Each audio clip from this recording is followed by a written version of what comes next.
안녕하십니까? 이번 시간에는 법원의 미성년 후견 감독 절차에 대해서 말씀드리겠습니다. 아이 하나를 키우는데 온 마을이 필요하다라는 속담이 있습니다. 아마도 그만큼 아이의 성장에는 많은 관심과 지지가 필요하다는 말일 텐데요. 이에 법원에서도 미성년 후견인 선임 후 감독 절차를 통해서 아이들이 건강히 잘 성장하고 있는지, 또 후견인들께서는 적절한 권한을 행사하고 있는지, 또 후견인들께서 힘들어하고 있는 건 없는지 곁에서 지켜보며 후원하는 역할을 수행하고 있습니다. 그것이 바로 법원의 후견 감독입니다.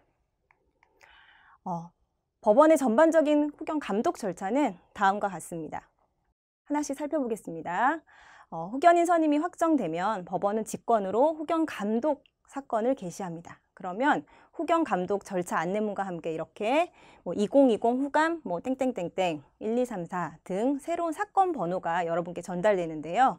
우편물 보셔서 한번 확인해 보시기 바랍니다. 반드시 후견 감독 사건 번호 후감 땡땡땡땡 번호를 잘 기억해 주시기 바랍니다. 이후 후견인으로서 하셔야 할 첫 번째 의무는 1개월 이내에 미성년 후견 개시 신고를 하는 겁니다. 통상 해당 구청, 읍면사무소 등에 가셔서 신고를 하시고 그 신고 후에 사건 본인의 기본증명서, 특정 기본증명서상에 본인이 후견인으로 등재되었는지를 확인하셔야 됩니다. 그리고 그 이후부터 후견인으로서의 역할과 권한이 시작되는 거예요.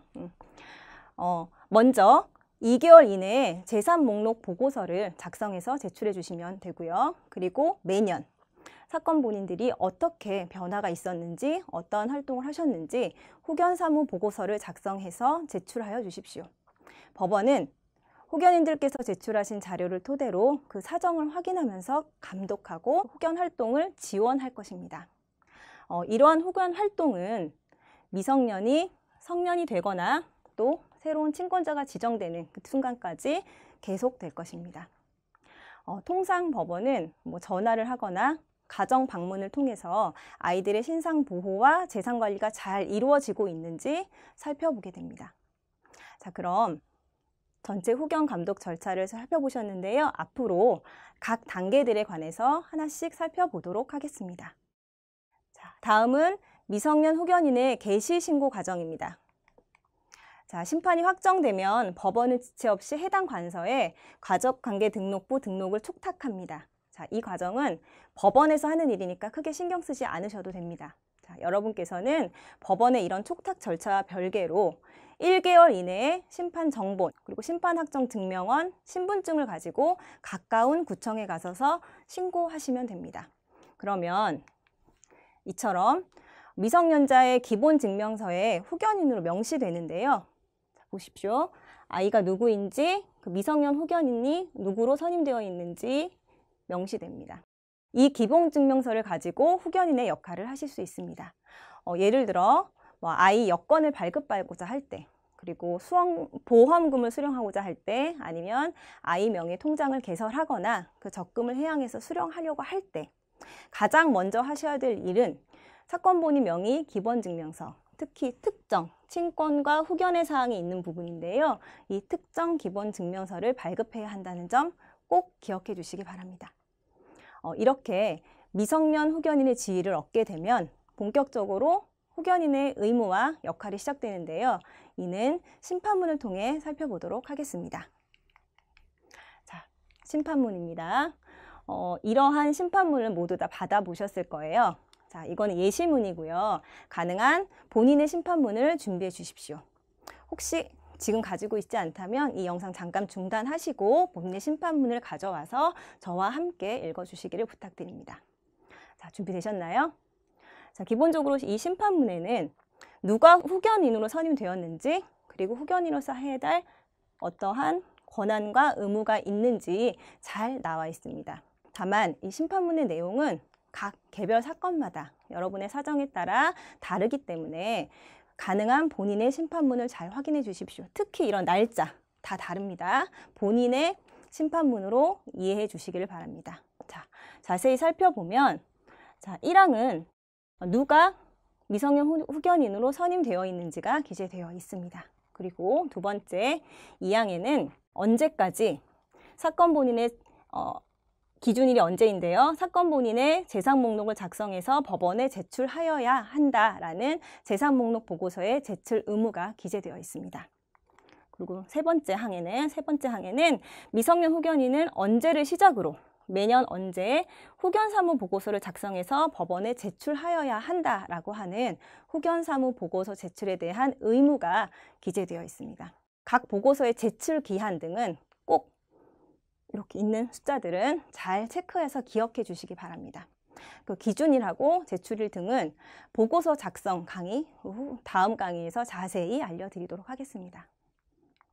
자, 그리고 마지막으로 사항에는 미성년 후견인으로서 법원의 허가를 받아야 하는 사항들이 기재되어 있습니다.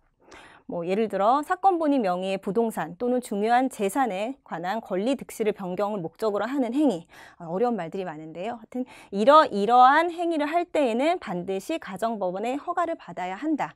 단독으로 행사하시면 안 된다라고 하는 권한들이, 제한 권한들이 아래와 같이 명시되어 있습니다. 자, 이 내용들 다시 말씀드리지만 개별 심판마다 다르기 때문에 반드시 본인의 심판문을 꼼꼼히 확인해 주십시오. 이제 심판문이 잘 이해되시나요? 자, 꼭 기억해야 될 그 세 가지 내용을 짚어보도록 하겠습니다. 자, 첫 번째, 우선 재산 목록 보고서는 심판 확정 후 2개월 이내에 최초 한 번만 제출합니다. 그리고 두 번째, 후견 사무 보고서는 미성년 후견이 종료될 때까지 매년 정해진 날짜에 맞추어 제출합니다. 그리고 세 번째, 후견 활동을 하시다가 아까 심판문 사항에 기재된 행위를 할 때에는 반드시 법원의 허가를 구하시기 바랍니다. 자, 이 세 부분은 심판문에 기재된 후견인의 의무사항이기 때문에 법원의 감독 대상이 된다는 점도 기억해 주시기 바랍니다. 자, 그렇다면 어느 경우에 법원의 허가가 필요할까요? 아까 말씀드린 것처럼 본인의 심판문을 확인해 주시기 바랍니다. 개인 사정에 따라 허가가 필요한 사항들이 다르게 기재되어 있기 때문에 꼼꼼히 살펴보시기 바랍니다. 예를 들어 부동산 또는 중요한 재산에 관한 권리 득실 변경을 목적으로 하는 행위, 이 경우에는 법원의 허가를 받아라 라고 명시되어 있다면 쉽게 말해서 미성년자 명의의 거주지를 매매할 때 사전 허가를 받으셔야 한다는 이야기입니다. 또 상속의 승인, 한정 승인 포기, 상속 재산의 분할에 관한 협의와 관련해서 법원의 허가사항으로 기재되어 있다면 여러분들께서 미성년 후견을 개시했던 그 사유가 이 부분이라 하더라도 반드시 별도의 허가 청구를 해야 한다는 점 기억해 주십시오. 그러면 허가 청구는 어떻게 해야 될까요? 자, 허가 청구는 별도의 사건으로 법원에 따로 신청하셔야 합니다. 제가 이제 복잡한 마음이 드실 것 같아서 작은 팁을 좀 알려드리도록 하겠습니다. 우선 대한민국 법원 전자민원센터의 아래 하단에 있는 그 양식모음 이런 데 보신다든지 나홀로 소송 그 서식모음이란을 클릭을 하시면요. 자, 이렇게 검색란을 확인할 수 있습니다. 이 검색란에 권한 초과 혹은 미성년 후견인이라는 검색을 하셔서 확인해 보시면 이렇게 관련된 허가 청구서를 확인하실 수 있습니다. 이런 관련 양식을 찾아서 출력하셔서 작성해서 법원에 제출해 주시면 됩니다. 자, 혹시 너무 복잡하다, 잘 모르겠다 하는 분은 이 서식을 찾아야 될 시점이 왔을 때, 뭔가 필요한 행위를 해야 할 때 이 영상을 다시 한번 확인하시길 바랍니다. 실제 제가 후견 감독을 하다 보면 대부분의 후견인들은 아이들을 잘 돌보고 계십니다. 재산 관리도 잘 하고 계시고요. 하지만 안타깝게도 간혹 후견인이 그 역할과 의무를 제대로 하지 못하는 경우가 확인되는데요. 그런 경우는 어떻게 해야 될까요? 자, 법관이 경고 조치를 내리기도 하고 아이들의 재산을 마음대로 사용하셨다면 원상회복하도록 명령을 내리기도 합니다. 또 그런데 이러한 조치에도 어떤 변화를 가지지 않으신다면 후견인을 변경하거나 나아가서 형사고발 조치도 하게 됩니다. 또 신상보호에 소홀해서 방임 등의 사정이 확인되는 경우에도 후견인은 변경될 수 있습니다. 하지만 어떤 고의성은 없는데 여러 가지 사정으로 인해서 뭐 예를 들어 나이가 많으셔서 갑자기 아프시거나 좀 기력이 어려워서 그래서 혼자서는 아이들을 후견 활동을 하기에 너무 어려움이 있는 경우, 그런 경우는 후견인 변경까지는 아니더라도 법원에서 후견인을 도울 수 있는, 조력할 수 있는 여러 방안을 모색하고 있으니까 그런 경우는 힘들어하지 마시고 후견 감독 담당자와 상의해 주시기를 부탁드립니다. 자, 이 같은 법원의 감독, 그리고 여러분의 후견 활동 언제 종료될까요? 자, 이처럼 미성년자가 성년에 도래하거나 아니면 새로운 친권자가 지정되는 경우에 미성년 후견인의 권한은 종료됩니다.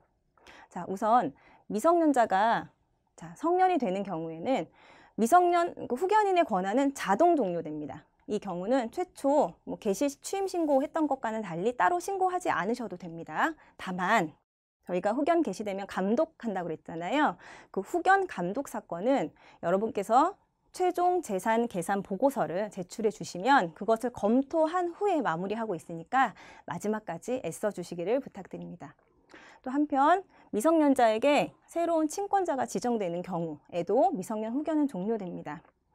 이 경우에는 후견인께서 처음과 마찬가지로 1개월 이내에 주소지 관할 구청으로 가셔서 종료 신고를 해야 합니다. 자, 여기까지 법원의 후견 감독 업무에 대해서 말씀드렸습니다. 자, 모두 잘 이해되셨나요? 한 번에 이 모든 절차를 이해하기는 어려우시죠? 괜찮습니다. 앞으로 후견 활동을 하시면서 궁금하거나 어려운 점이 있는 경우에는 해당 법원에 문의하셔서 도움 받으시길 바랍니다. 자, 지금까지 법원의 후견 감독 절차에 대해 알아보았습니다. 자, 다음 시간에는요, 정말 구체적인 내용인데요. 재산 목록 보고서 작성법에 대해서 알아보도록 하겠습니다. 자, 감사합니다.